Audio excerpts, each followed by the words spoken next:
It's Pyram King, and I'm really excited to bring to you another guide of Curse of Strahd.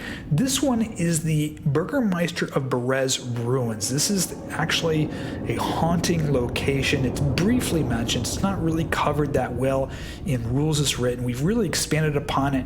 We've got some new creatures. We've got some new quests. We even have a powerful magic item here that the players can try to obtain. Really cool stuff. Beautiful maps by DM Andy. Really excited about this one. Now, huge shout out, first of all, to my Patreon supporters. It is your support that allows me to put these detailed video guides together with all the timestamps in it, the voice acting. Yes, we have some voice acting in here, including I came up with some monster and creature sounds in here. Really excited to share that with you, as well as the PDF guides and the Foundry adventure modules. All of those things are available to the Patreon members. If you're interested in supporting me on this epic journey through Curse of Strahd, you can by becoming a Patreon member. There's a link in the description down below, patreon.com/Pyram King. And if you support me at the Foundry level, your names are actually credits here. Look at all these Patreon members that are supporting me in this epic journey. Your names are actually credits in the module. So huge shout out to all of you. Big thank you. If you support me at the PDF level, your names are credits in the PDF. So this is just really amazing. All these people are also, on our Discord channel sharing their stories. One of my favorite things to do is to read the campaign stories of all these amazing Patreon members that share it on our Discord channel. Now, a couple special shout outs. First of all, DM Andy. As you know, DM Andy and I have been on this epic journey together. He's creating these gorgeous battle maps for Curse of Strahd, and he created some for this location. We're going to be looking at three of those battle maps in WebP format for Foundry. However, if you're interested in the grid versions, the 4K versions, the high-res versions at 8K, the weather effects night and day, head over to DM Andy's Patreon page. You can check them out there. There's a link to DM Andy's Patreon in the description down below. In addition, Blair and the Scene Packer module. None of this stuff would exist on Foundry without Blair and his Scene Packer module. He's very helpful on our Discord community, helping people out with Scene Packer macros and Foundry, always on there. So is DM Andy. If you are interested in creating your own adventure for Foundry, check out the Scene Packer module, visit Blair's Patreon page, find out how he can support you and help you make your adventures become a reality in Foundry. So a huge shout out to everyone. Big thank you. Now let's go ahead and jump into this. I'm really excited about this one. Now, this is a Theater of the Mind map. I created this one. This is not one of the James RPG art version. And this is how I kind of imagine this haunted manor just kind of sitting there, kind of dilapidated. The roof's kind of caved in. This is the Burgomaster of Berez's manor that we're going to be going through, including the garden. A bunch of encounters here. And his name was Lazlo Ulrich. Now, as you know, before I get into the details of the guides and everything, I usually cover some lore and some background and some history. And this is important for you, the Dungeon Master, because it gives you context, foundation, and things to draw upon and understand before you get into your session what's going on here. It's really great for I believe the lore a lot of times is really made for the Dungeon Master, so they're able to ad-lib and improv better, able to answer questions on the fly, give some context and purpose, and really bring this location alive. So we're going to cover some of that lore here and some history to understand what happened here. Why is this ruins? Why are Berez ruins? What happened here? And who is this Lazlo Ulrich, the Burgomaster, who's been long since dead and he's a ghost now? So let's check that out here. We got a history section.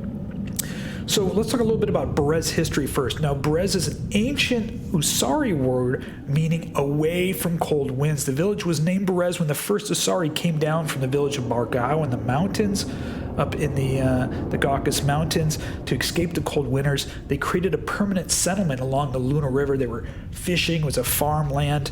Later on, the Druids built the Fae Shrine to the Water Fae right there. It's right across the Luna River from Berez, the stone circle there. That's the Fae Shrine to the Water Fae. Berez became one of the largest agricultural town in all of Barovia, and during the time of kings, boats would oftenly go up and down the Luna River, delivering produce and goods and farming stuff to the village of Vallaki. Now, unlike the rest of Barovia, the people of Berez remained faithful to the Fae.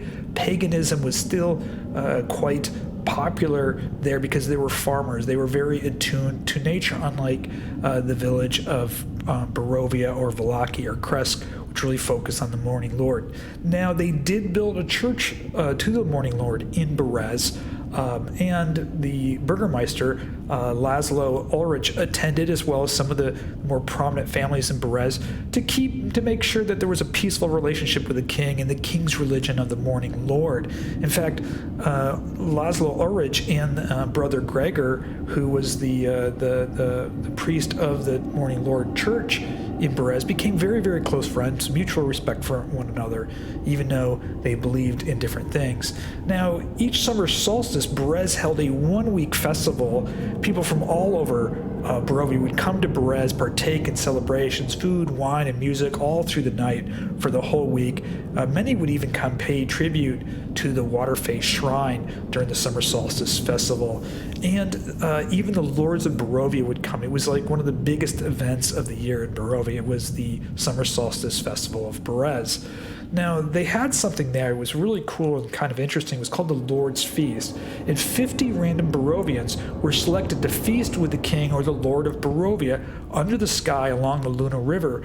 And the king would pour each of the guests a glass of wine and welcome them to the feast. And it was that one moment where the people, these 50 people, these Barovians, random Barovians, would be on equal footing with the king. They could speak openly and freely as an equal to the king. And it was a way for the king or the Lord of Barovia to remain in touch with the people in there. And it always was this big morale booster. I mean, people were, you can just imagine, in modern days today, if the Queen Elizabeth asked you to come to dinner with her, and she invited 50 guests to come, that was sort of that same kind of, celebration. And it was neat for these people to sit with the Lord or King of Barovia.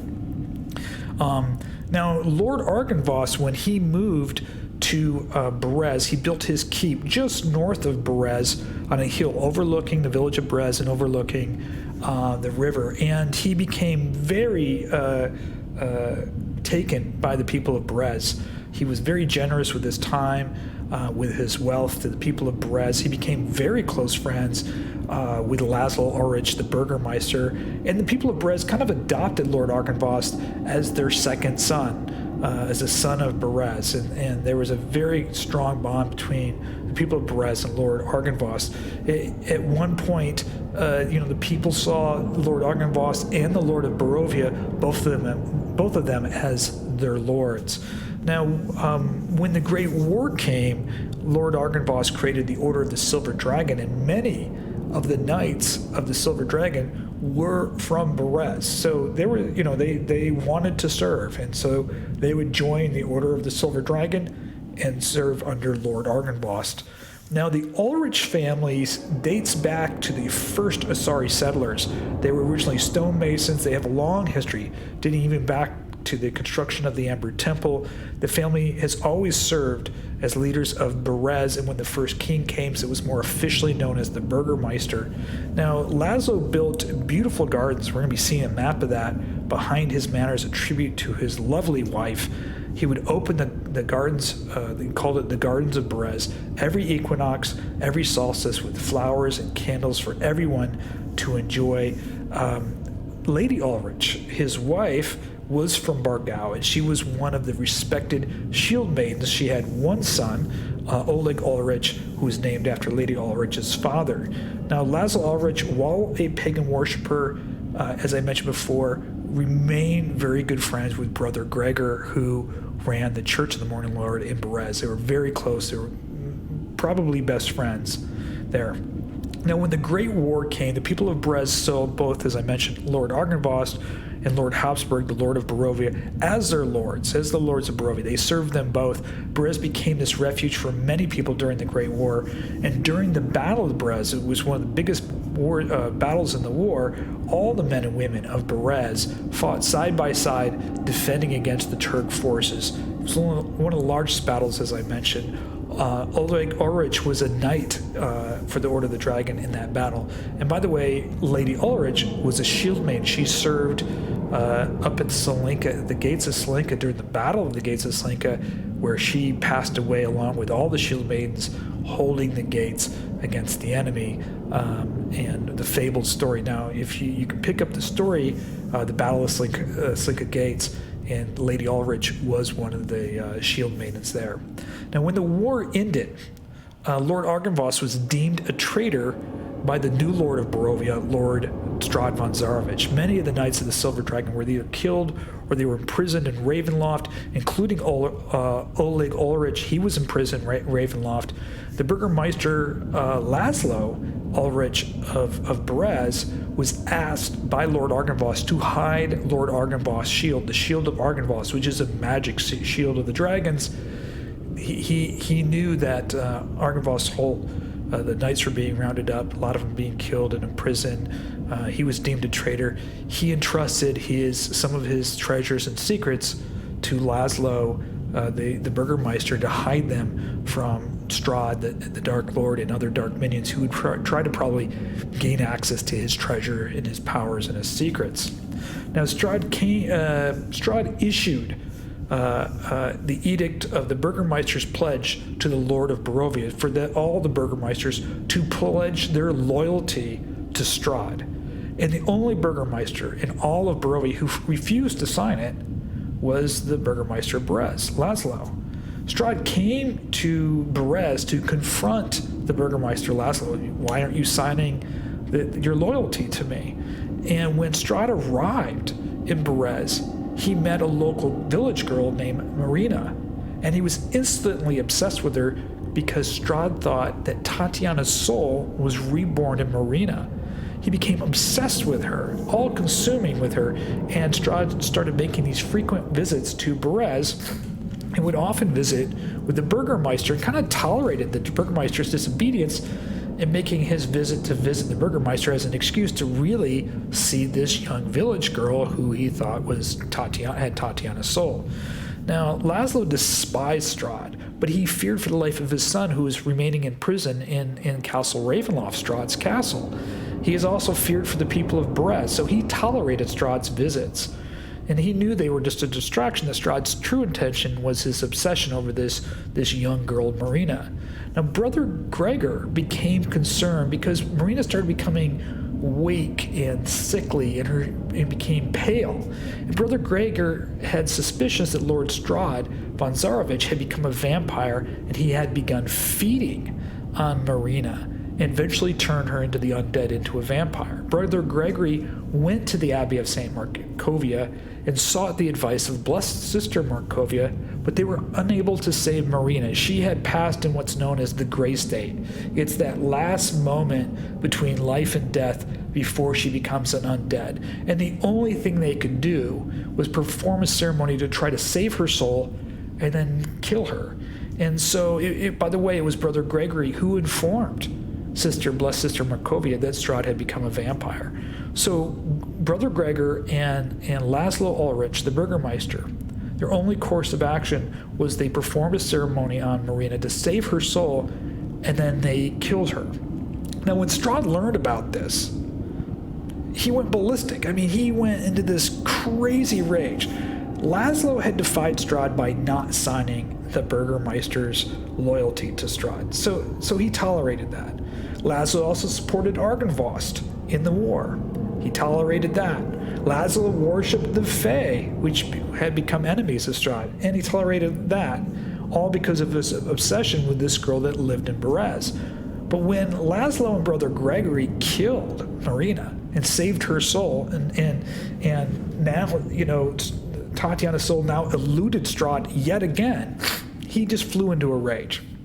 So when he learned about this, he publicly executed Lazlo's son, Oleg, chopped off his head, put his head on a pike outside as a Ravenloft, and he really wanted Lazlo, Oleg's father, to feel the pain and loss that Strahd was feeling. It was done out of spite and vengeance. It was just one of these horrific acts that Strahd had done and would do over the course of his reign over Barovia.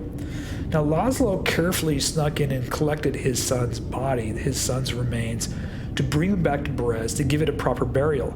However, before he could bury his son, Strahd brutally killed Lazlo, Ulrich, and Brother Gregory. He cursed Berez. He used his dark magic and his dark powers to have the Luna River flood the village of Berez. He cursed all the people of Berez, and it created swamps and ruins. And he also destroyed the manor. You're going to see this manor that's been destroyed that you see here in the picture behind you. As a warning to all Barovia, do not defy Strahd. I just destroyed a village. I killed the Burgomaster brutally. I killed his son. Do not defy Strahd. That message was heard loud and clear throughout Barovia, from Kresk to Vallaki to the village of Barovia. Don't defy Strahd. Otherwise, you're going to see what happens. So that kind of sets up the scene in the session here. So let's go ahead and jump into it. This is the remains of the Burgomaster Berez, Lazlo Ulrich's ruins. We're going to jump into the battle map here. This is a gorgeous battle map by Diamandi. He really went all out on this one, so I'm really excited. Let's jump into that. We're going to activate that map here. And we're going to take a look at, I got something here. Let's remove it. So here we have the battle map. You can see it's walled off. I'm going to just lighten it up for you here. I run this thing dark with some lighting effects on it, but I'm going to lighten it up so you can see everything right now. There's the wall that goes all the way around it.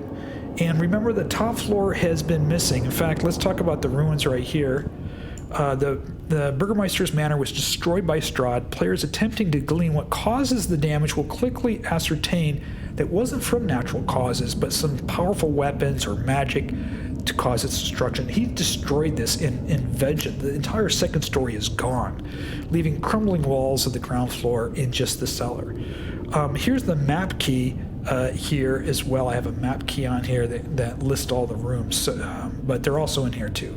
So let's go ahead, and I'm going to drop a fake test character in here, give you an idea what this looks like.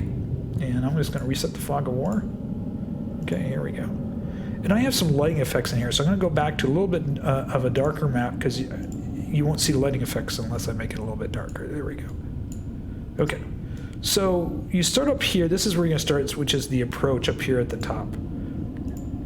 Okay, you start up here in the garden, and on the approach, you notice the crumbling walls protecting the old manor on a small hill overlooking the ruins of Berez. At one time it had 2 stories, but the second story is completely gone. Some of the walls have begun to crumble. The fog parts, revealing an old stone staircase leading up to the ruins of the manor. And you notice something etched into the stones at the stairs entrance. And so as you get up here, you're going to notice the stone's entrance right here. And here's the entrance. And in here, etched on these stones, is the Berez Burgomaster, Lazlo Ulrich. Now, the inside the manor is difficult terrain. You're going to see there's a lot of crumbling wood and rock and everything. So it's you can't run very easily through this manor, because there's all this, it's been destroyed. The second floor is gone. There's rafters and timber and stones all over the place. So it's a pretty messed up manor. So as we head into the manor here, we get into the main entrance, and I'll just open this up here. And this is what we see from the character's perspective of the main entrance. A staircase to the second floor that no longer exists lies in rubble. The winds whisper through the cracks in the crumbling walls. The remains of an old hall leads to the left and right. This must have been a splendid, well-appointed manor at one point, but no more. Now, if the players have a passive perception of 15 or greater, they're going to hear these moaning like ghost sounds. This is a hearing perception check, by the way, coming from within the manor. As they get closer to this, and by the way, this is the ghost of Lazlo Ulrich. As they get closer, it comes louder and louder. So think about it. It's one of those games. I forgot I used to play this game with my grandmother. Cold, hot, cold. She'd go hotter, hotter, colder, colder. It's the same type of game. As they get closer to the Burgomaster, they're going to notice this ghost moaning louder and louder. This sound kind of directs them towards the ghost of Lazlo Ulrich. We're going to go to the right first to show you what's going on over here. And we've got a kind of a cool encounter right here. If we come down here, we get into these 2 rooms here. This is the study over here, the study and the library. The study is covered in cobwebs, and just beyond is an old library. Dozens of books lay about the floor. Now, if you come down into here, into the library, and you start going through these old books, you can see all these old books on the floor. What's going to happen is each player that's searching for the old books are going to be surprised. If their passive perception is below 14, they're going to be surprise attack by 1d4. You can go ahead and roll it here. 1d4. Okay, I only got one on that roll. Of these right here, and these are these hands. I'll just get a couple of them lit up here so you can see them. So you've got these hands right here. These are those crawling hands. The stat blocks are pretty small. Crawling claws, they're really no big deal. These are all one hits. You can take them out easy, pretty easy. They just have a simple claw attack, 1d4 plus 1 on a hit. But what's happening here is you want to set the stage that as you touch things in this manner, things can pop up. You want to get people a little scared. All right, so this is a reveal. So they're going to be attacked by these claws. They're going to be coming out of these books, running all over the place. They're going to be fighting these little things. You know, they're not going to do a lot of damage. They're not a major threat to the players. This is pretty easy, kind of out of balance combat encounter. But it's to set up. It's a setup, right? It's letting you know that not everything in this manor is safe to touch. Now, when the combat encounter ends, they're automatically going to find the book called The Battle of Berez. There's a beautiful PDF version of this in book form for you to check out. It's pinned by the Burgomaster Berez, Lazlo Ulrich, and this tells you about the Battle of Berez, the fall of the Lord of Barovia, and Strahd, his betrayal to the people of Berez, the people of Barovia. So this gives you some context of what's actually happened in Berez, context of Lord Argynvost and Lord of Barovia fighting a two-front war, and also why Lazlo hates Strahd so much. So this is a really cool book. This is not necessary. The players find it and they want to read it, great. If they don't have to. It's not germane to solving anything, but it helps the players understanding the world around them a little bit more. It's called The Battle of Berez. So they find that here. That's the one book that they will find in here after they were attacked by these claws. Okay, as the player heads back north, we're going to go around over into this area. We'll head down in here on the outside. And this area right here is the sitting room. And this sitting room, they're going to be attacked if they again mess with anything in the sitting room. They're going to feel a cold chill in here. There's large beams laying about on the floor here. They'll be attacked by a poltergeist. Will appear and begin to attack the players. The poltergeist will not. If the players leave this room, the poltergeist won't follow. The poltergeist will disappear again into the sitting room. So every time the player comes back to the sitting room, the poltergeist will attack the players. When we go back up north here, I really like this lighting kind of fading in and out of different colors. You know, it's kind of like this ghostly, weird lighting. We go to the other side, and we have, on the far side, I'll just show you really quick, is just a salon. It's got 3 arch windows that have crumbled, exposing the elements of the salon. The rafters have collapsed from the ceiling, lay about the floor. There's nothing of interest in here other than the fact that this is a very easy way to get in and out of these giant arch windows have collapsed, allowing easy access in and out of the manor for the player. So that's just something worth noting there. If the player's looking for an alternative entrance or exit out of the manor, you can say, yeah, you know, these windows are gone, there's just arches are crumbling, you can easily get out of the manor if you need to. Now, through these crushed doors, we come into the second 2 rooms here. This is pretty cool. This is the parlor and dining room. The parlor is in decay, opens up to the large dining room. This is the parlor here to the north. That opens up to this large dining room. The once grand dining room is nothing but shambles. A huge oak table is splintered and broken. A massive chandelier made of gold and silver lies smashed on the table. So there's a massive chandelier right here. You can see the chandelier right here. Now, the chandelier is actually a mimic. If the players inspect the chandelier, the mimic attacks and gains surprise. This is just a normal mimic attack. So if the players, start messing with the chandelier, because you told them it's gold and silver, so they're lured to it. It's like, oh, it might be something worse. Let's investigate the chandelier. The mimic will attack them. Now, if the players do not inspect the chandelier, but come within 5 feet, the mimic attacks but does not gain surprise. So, you can imagine the players are like kind of messing with this chandelier. Oh, see if we can take any of this. As soon as you're touching it, the mimic comes to life and kills it. I actually have a mimic sound effect, so let's go ahead and play that mimic sound effect. I made one in here just for the mimic. Here we go. Again, this is my own voice acting. You can hear this. Here we go. So here's the mimic here, comes to life, and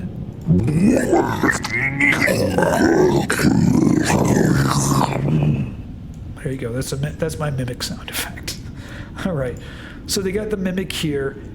This is the only mimic so far that I've put in the entire campaign, but I thought this was a really cool location, a perfect place to have a mimic. That golden chandelier is actually a mimic. So let's go in here. We're going to cross into here. Oh, I got another test player character in here. And we get into this room here. I'm going to make sure he's invisible. You can't see him. You're looking at the DM screen. That's why he shows up. So the players get in here, and this is the master bedroom. Now, the room appears to be once a master bedroom. The ceiling has fallen in. The wind blows through the open windows. A cold chill fills the room, and a ghostly light begins to fill the room, and the mist appears to ghost before you. Now, I'm running Monk's active tile triggers on here, so I'm going to show you how that works. We've got 3 buttons over here: Lazlo's request, Lazlo's reward, Lazlo disappears. So when the players enter into this room, okay, here's the players, you're going to hit this first button here, and this is what's going to happen. And I'm going to go ahead and turn this off and let you see this, because it pops up on here too. You have come. I have waited for centuries for you to arrive. I have hid my son's remains in the cellar. Take them to the church. Give my son a proper burial, and I will tell you where you can find what you seek. The power of Argynvost will be yours to take vengeance upon the Dark Lord. Go now.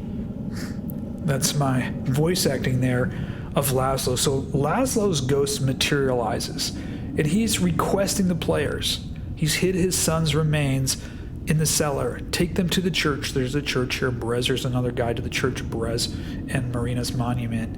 Take his remains, bury them at the church, and then come back, and he is going to reveal what you seek, and the power of Argynvost will be yours. Now, what you seek may also include if you drew the card in your tarot card reading, one of the treasures of Ravenloft, could be one of the fortunes of Ravenloft, could be hidden, and he'll tell you where it's hidden. But he will also tell you where the Argynvost shield is. You don't know it's Argynvost shield. He just tells you the power of Argynvost will be yours. Now, to go get, by the way, you hit this other button and he will disappear. So let's talk a little bit about Lazlo for a second. He will disappear after he speaks to you. He's not going to have a long exchange with the players unless they do this task for him. Son is buried in the cellar. So the cellar is presumably here in the manor. Now, if the players attack Lazlo, he's not going to help them and he's just going to disappear. He doesn't want to engage in any more fights. He's got one sole purpose: his son, to bury his son's remains. Remember, Strahd murdered his son, put his son's head on a pike, and he brought his son's body and remains back to Berez to give them a proper burial. And then before he could, Strahd murdered Lazlo. It's a very tragic tale, actually. So let's find out let's go into the kitchen and find out where these remains are. So we head down here. We're going to just pass this room, head back up into the kitchen, which is over here. And the kitchen, the old kitchen, barely resembles a kitchen anymore. Dirt and mud floor, the dirt and the mud cover the floor. Broken barrels rot, stone hearth crumbles. A foul odor comes from the east corner, what appears to be a pantry at one time. Passages lead to the west and the south. Now, the foul odor is coming from the trap door. There's a trap door right here. It's covered in debris. Now, I've done this in Foundry, so let me tell you what I've done. The players can actually see the trap door. They can see the word trap door. I've got 2 secret doors here in invisible walls, and I'll tell you why I did this. So I created 2 invisible walls, 2 invisible secret doors. So the players will be able to see the word trap door. They can see right through it. They can see right through it. They can see the word trap door. And they're not going to see this grayed out area. They're going to see, let me just move it for you so you can see what they're going to see. They actually see the picture of the trapdoor kind of buried there, but there's a tile over it, a monk's active tile. So let me just put that back there. So you see the word trapdoor. What the players have to do is the players have to clear the path of the trapdoor to access it, right? So they're going to take a little time. They must remove debris. Now, it means they're going to have to get down there and move anything. Now, nothing's going to attack them.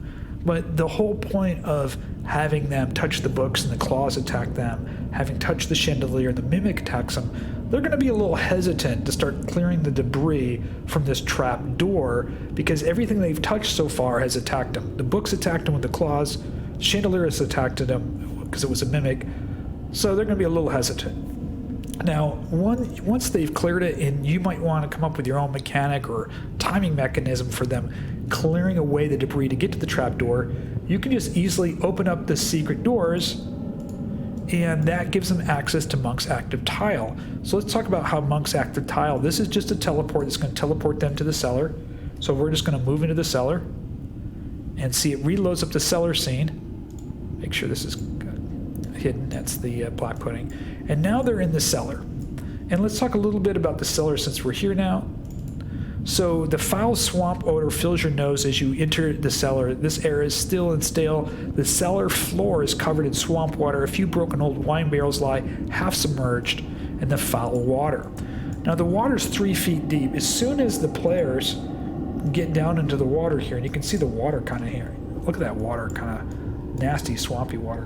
When they get down here, they're going to be attacked by a black pudding. We have it right here. We're going to turn it on. There's the black pudding. Now, the black pudding is a normal rules as written black pudding in here, but I did add one special feature called a submerge feature. The black pudding submerges into the swampy water, becomes lightly obscured. Wisdom perception checks are at disadvantage. Passive perception 50 or higher can spot the black pudding without a perception check.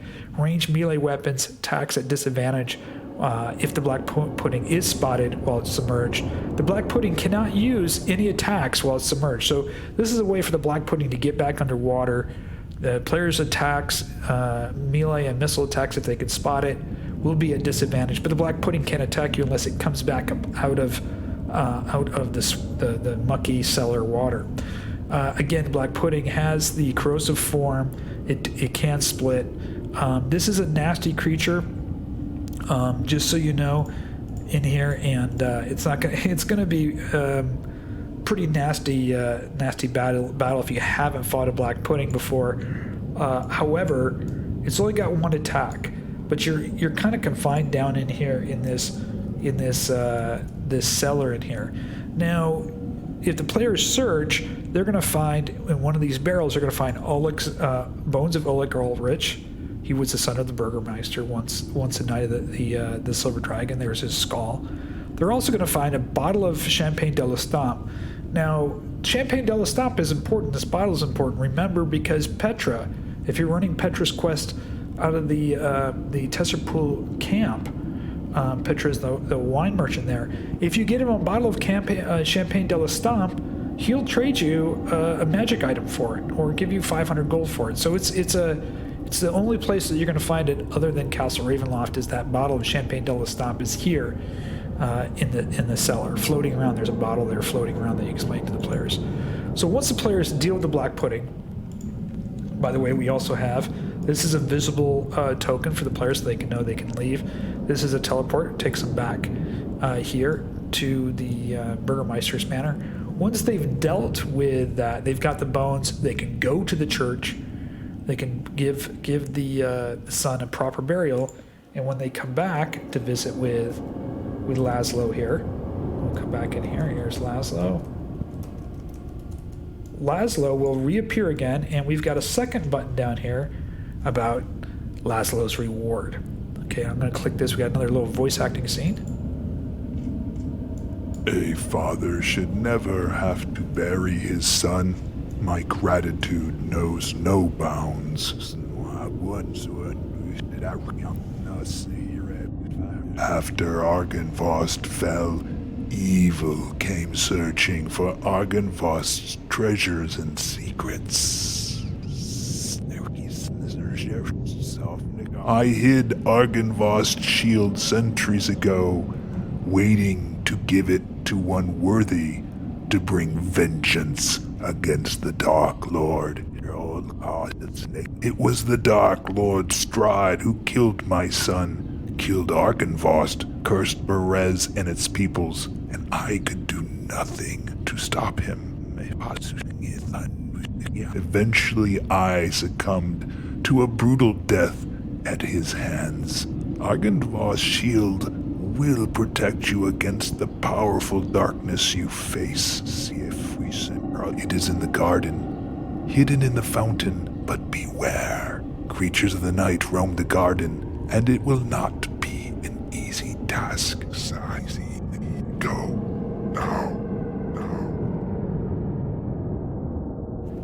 So the ghost of Lazlo is going to tell you that in the gardens, behind the manor, hidden in the fountain, is the Shield of Argynvost, a magic item that will protect the players from the Dark Lord and protect them from darkness. So it's a huge, powerful magic item.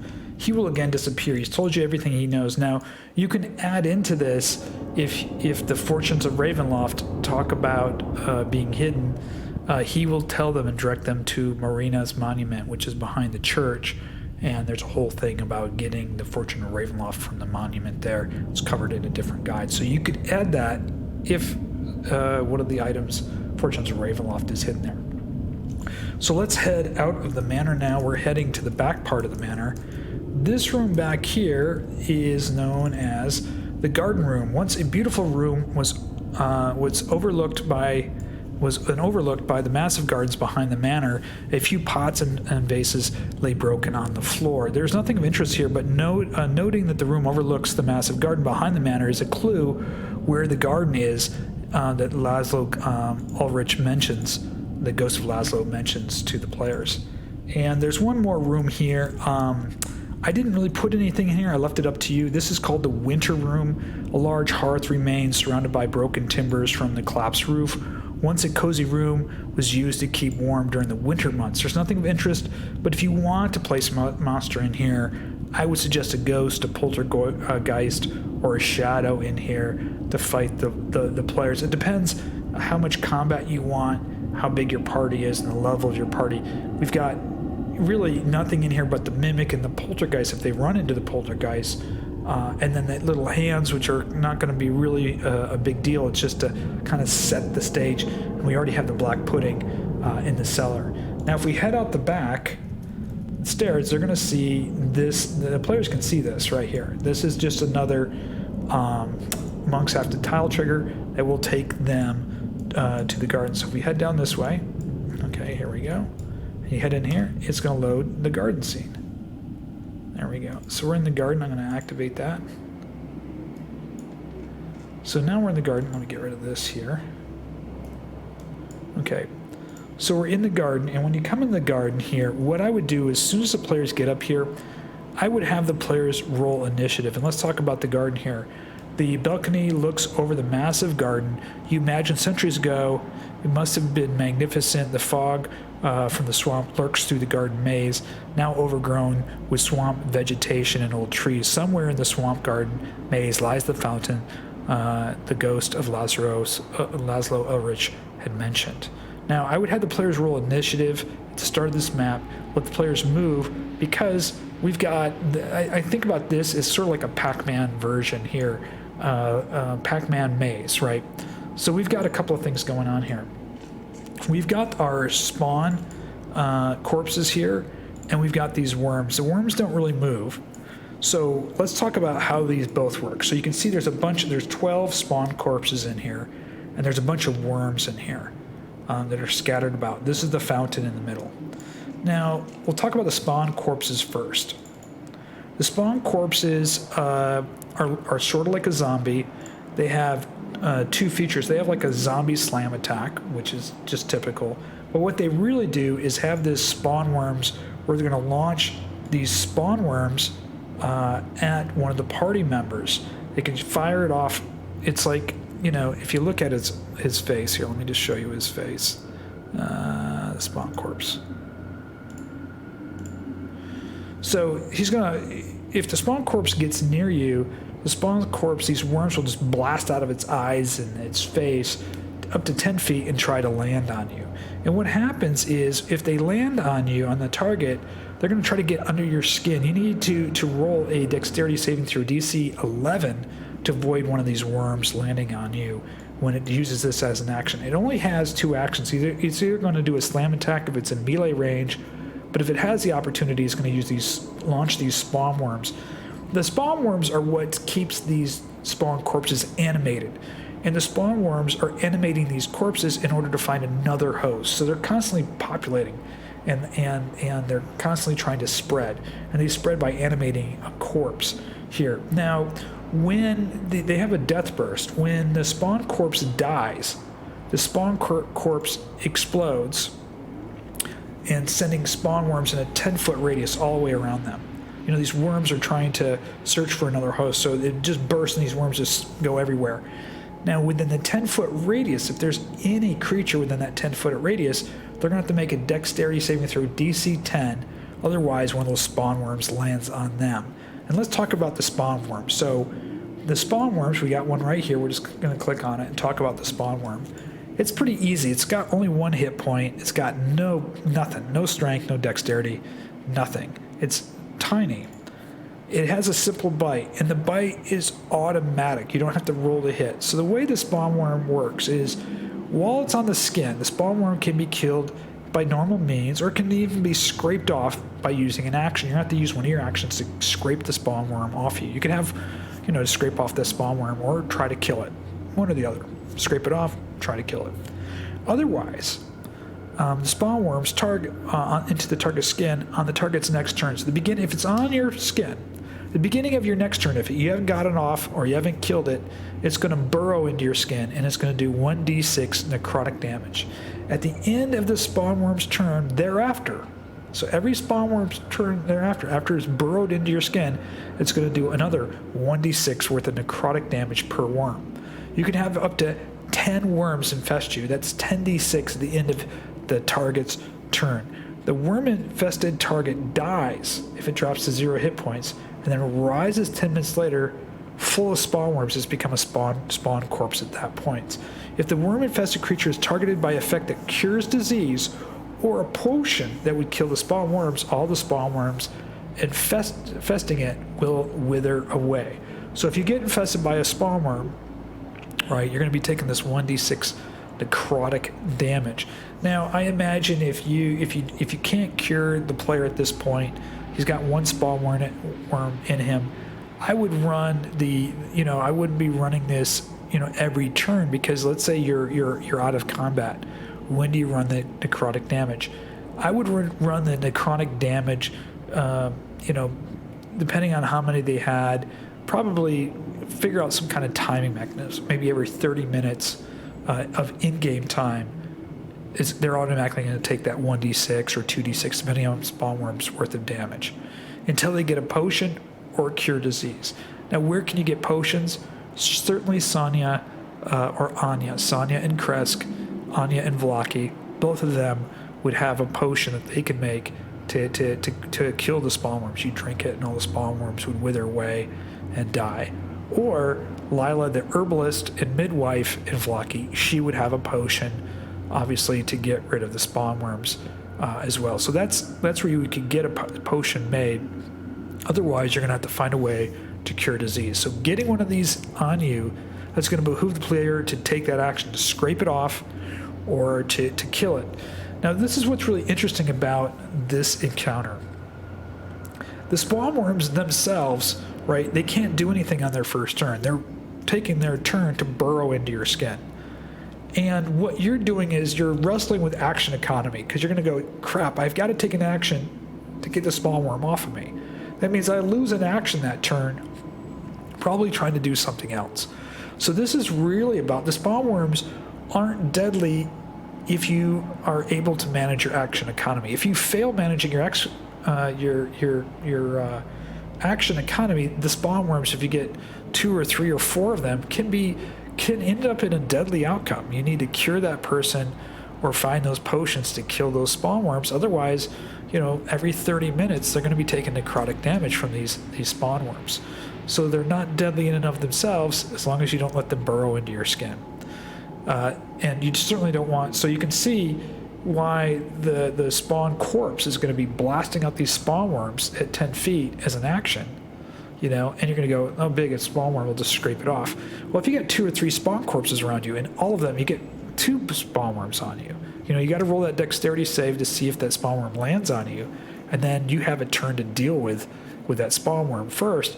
But if you're dealing with a spawn worm, you're not dealing with a spawn corpse, right? And spawn corpse could maybe blast you again with another spawn worm blast, or hit you with first slam attack. So managing the action economy can be difficult. Now, the spawn corpses will begin to swarm if they see you. So spawn corpses are line of sight creatures. Their vision distance here, I think it's 60 feet. Yeah, it's 60 feet. So if they see you at 60 feet, they're going to come after you. They're coming after you because they see you as another host. And if you make any noise, right, that it's going to be vision and sound. If you do anything, they see you, they're going to just start coming after you, because it's not the spawn corpse that sees or hears you, it's the worms. The worms are detecting that there's something around, and they're going to start moving towards you, right? So you want to avoid line of sight with these things, and so this is kind of this maze where you're going to go around the maze. You can see here, if I bring the character down, right, this whole thing is a maze, which is pretty crazy. Look at this. You can't see around corners. You get around this corner, you go down here. Boom, look at this. Let's check this out. You come around this corner, look at that. Boom, there's a spawn corpse. You're like, oh no. So now this thing's coming after you. You're going to go, okay, I got to back out this way. Hopefully I'm out of line of sight. The spawn corpse, as soon as it loses line of sight with you, it stops. It's not going to continue to follow, right? It's going to go towards your last known direction, its maximum distance, and stop. So you're going to be asking, what about the little spawn worms you see on the screen? The spawn worms can only move 1 foot. If you step into a square, if a player steps into a square that has a spawn worm, not next to it, they need to be, not here, but if they step into a square with the spawn worm in it, the spawn worm crawls and is now on them. So that at that moment, they're going to have to take an action to scrape the spawn worm off before their next turn. Otherwise, the spawn worm is going to burrow in them. So the spawn worms, you can think of them as like landmines. They're not moving. They're just, scattered on the ground here, and the players do not want to go into a square. So if you're going to go down here, you can go around that spawn worm. Just do not pass into the square of the spawn worm. Otherwise, it's going to attach to you. I might put Monk's active tile triggers on here, so if you step into a square, I'll put a percentage to see if the spawn worm gets on you, and if it does, it freezes the game and says you have a spawn worm on you or something like that. I'll think about adding a Monk's active tile trigger for that. That would be pretty cool for that. All right, so you've got all this. You're running around this garden, trying to find the fountain. You get to the fountain, and in the center of the fountain right here is where the Shield of Argynvost is hid. It's hid in this top. Let me move this off the top so you can see it. It's hidden in the fountain, but the fountain is full of water. You can see it's full of water. As soon as you step into the water, as soon as you step into this mucky water, the Boglurker awakens. Here's the Boglurker. There it is. Oh, by the way, I forgot to tell you, I made some sounds. I got the spawn corpse sound. Let's play the spawn corpse sound. Oh, I got a black pudding sound. I forgot to play that. Let me play that for you. This is another one I did. So this is the black pudding. Let me just jump back to the black pudding sound, because I got to play it for you.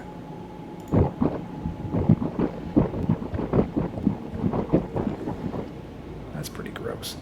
Okay, we're back in the garden. We got those spawn corpses. Every time you see a spawn corpse, you can play.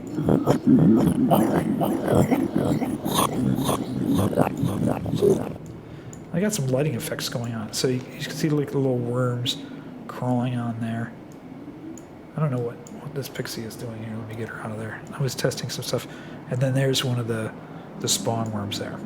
Okay, So now the Boglurker wakes up, and the Boglurker has its own sound.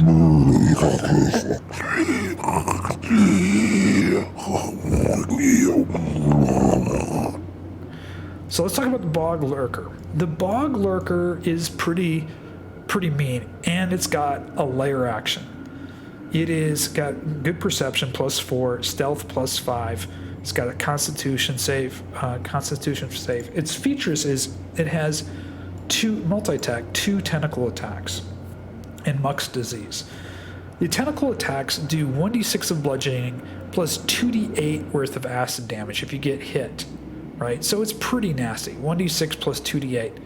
The target must succeed a dexterity DC 13 or become grappled, right? So it can only grapple, using one of these tentacle things. It can only grapple one creature at a time. It's going to have 2 attacks. It's going to try to grapple a creature with its 2 attacks. If it grapples a creature at the beginning of the next turn, if the creature is grappled, it suffers Muck Disease. The diseased creature's skin becomes translucent and slimy. The creature can't regain hit points unless it's underwater. The disease can be removed only by disease cure spell or a Muck Disease potion. When the creature is outside of the body of water, it takes 1d12 acid damage every 10 minutes unless moisture is applied to the skin before that 10 minutes has passed. So very much like those spawn worms, you can have this thing that's going to be lingering. You want to either cure disease, or again, Sonya, Anya, or Lila all have potions they can make to get rid of Muck's Disease. So this is nasty. If you get grappled and you don't break that grapple at the beginning of your next turn, if you're grappled, you're going to get this Muck Disease, which is just nasty. Now, it also has a lair action. It gets 1 extra attack as a lair action tentacle attack. So it has 3 attacks per round, 2 on its turn, and a lair action with a 3rd tentacle attack, which makes this a really nasty creature. Now, one of the things that's interesting about this creature is it's water dependent, meaning it has to stay in the water just like you with the Muck Disease. If it stays out of water for more than 10 minutes, it's going to suffer 1d12 damage. What that means is it's not going to leave this water, this little pond with the fountain in the middle. It's going to stay in here, right? You have to get to the fountain in the center to get to the top to lift off the lid. You're going to investigation DC 15 reveals the top of the fountain. The cement or marble top, rock top of the fountain is removed, and it's hollow inside. And inside, it takes a DC 15 strength check to remove that top of that thing. It's heavy. It's a big solid rock, rock or stone carved top of that fountain. Inside the fountain is the Shield of Argynvost. Let's take a look at that shield. The Shield of Argynvost is way, way cool. Here it is. This belonged to Lord Argynvost, and if you have a paladin or somebody likes to use shields in your game, this is clearly one of these legendary artifacts. It's great to have. If you have it, it's a +2 shield, which is awesome. So you got +2 AC. While holding the shield, you have advantage on saving throws against spells or any magic against you. For the final boss fight, this is going to be amazing for your saving throws. In addition, it has a spell, Fire the Dragon. As a bonus action from the shield, you can cast a firebolt from the shield once per long rest. It does 1d10 worth of fire damage. It acts just like the firebolt spell. It doesn't level, it only has 1d10 worth of damage. But getting a free bonus action once per long rest to fire off a firebolt, from your shield, that's really cool. And to get those saving throws, this is the legendary Shield of Argynvost. Really cool artifact to get, but very hard to get. You got to make it through all of these spawn corpses with the spawn worms. Then you got to deal with the Boglurker in the water to remove the top of that to get in there to pull out the Shield of Argynvost. So really cool artifact item to get, if legendary item actually, for the players to get, that will really help them in the late game, especially against Strahd or anybody that's going to be spell casting against them. Probably even the Amber Temple, there might be some stuff there. Lamilla, other things. To have that shield that you get to roll advantage on saving throws against spells and magic against you, huge, huge. Can't say that enough. Well, that is it. We got the gardens, the ruins of the Burgomaster. You've got the quest to find the skull and bury the remains of his son. He's going to tell you where the legendary artifact is. That'll also take the players to the Church of Berez, the ruined Church of Berez, and Marina's monument. Later on, the ghost Lazlo would also tell the players if the fortune of Ravenloft is hidden here after they buried his son. He would tell them where that is as well.